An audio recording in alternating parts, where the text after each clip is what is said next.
what are the implications of Hamas's emphasizing on Palestinian identity or emphasis on Palestinian identity and rights in the context of Gaza's future and the region's stability, sir?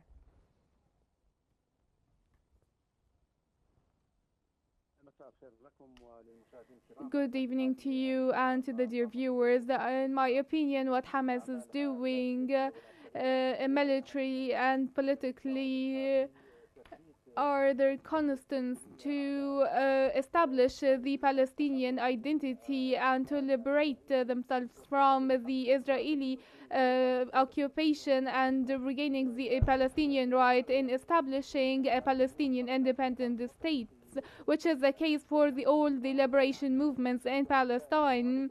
It has always been the power leading to stability. As we're all aware, Hamas with other factions are doing these practices to draw the attention of the world to the Palestinian cause that has been occupied for 70 years, and they now seek the establishment of an independent state on the borders of June 1969. Sir, what role do Arab allies play in opposing the forced displacement of Palestinians, and how effective is this opposition in shaping international policies?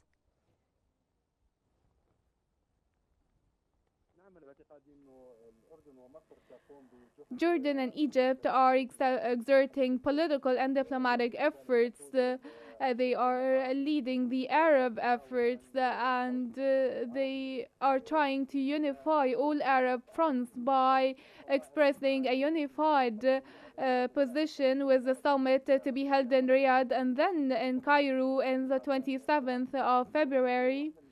It is one of the Egyptian, Jordanian, Palestinian efforts to find an Arab horizon towards stopping and rejecting the displacement and handling the international community.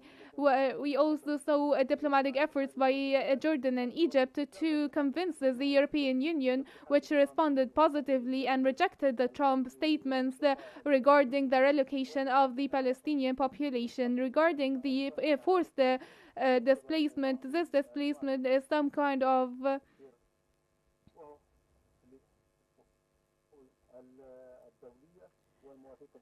the violation to different international charters and resolutions, including the international law and the international humanitarian law, as the occupied populations have every right to resist the occupier. Okay, sir, how significant is the United Arab Emirates' support for a two-state solution, sir, from your perspective and narrative?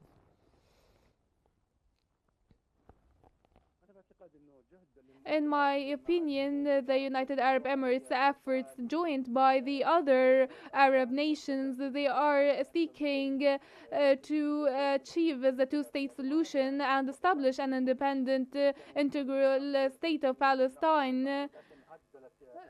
Now we have seen the resistance movement in Palestine editing their charter, calling for an independent state on the borders of 1967. The Jordanian and Egypt agree on the same solution.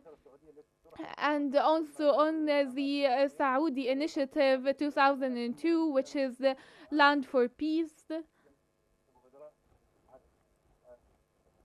The voice is breaking out.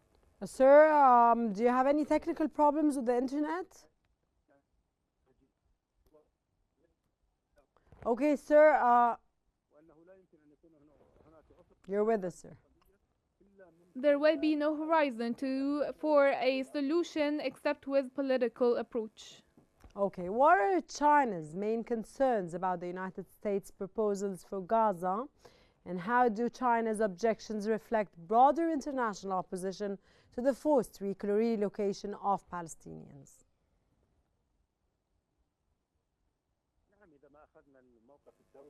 If we consider the international community stance, China as well rejects the relocation of the Gaza population. They expressed their utter rejection, as the Ministry of Foreign Affairs in China summoned all Arab foreign affairs ministers and expressed their utter and complete rejection. Russia as well advocated for the two-state solutions and rejected the displacement of Palestinians. The European Union as well, most prominent of which Britain and France, are rejecting the displacement. Emmanuel Macron, the French president, criticized the Trump ideas regarding the relocation of the Gazans and owning the Gaza Strip as a violation to the international humanitarian law. Also, Chancellor Scholz criticized Trump for such an idea and described it as crazy ideas. He cannot be a diplomat if he spoke like this as a real estate alter or a trader who is making deals as a businessman. Okay, sir, your answer about Olaf Scholz, of course, brings us to another question. And I want to know your narrative on this question. How does France's comments about Gaza's reconstruction align with other European countries' positions on Palestinian sovereignty and territorial integrity, sir?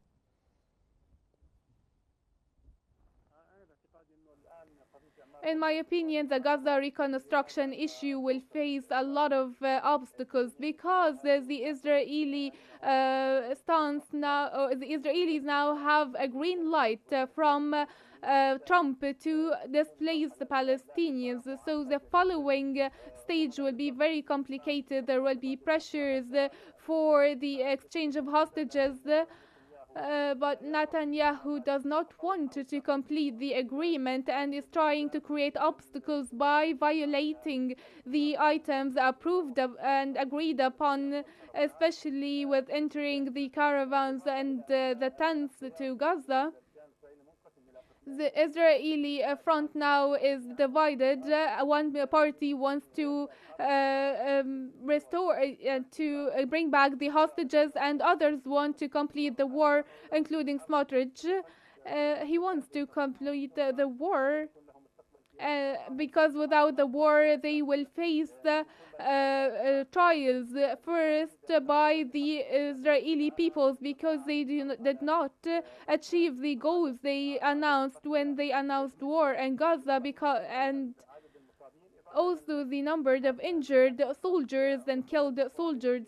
And there are also the Israeli courts. They face different charges, including bribery. And also the ICJs, 3 different types of different trials will happen to these far-right officials in case they leave office. And that's why they want to complete the war. Now they are putting a condition to rule out Hamas from the picture completely. And will they rule out Hamas?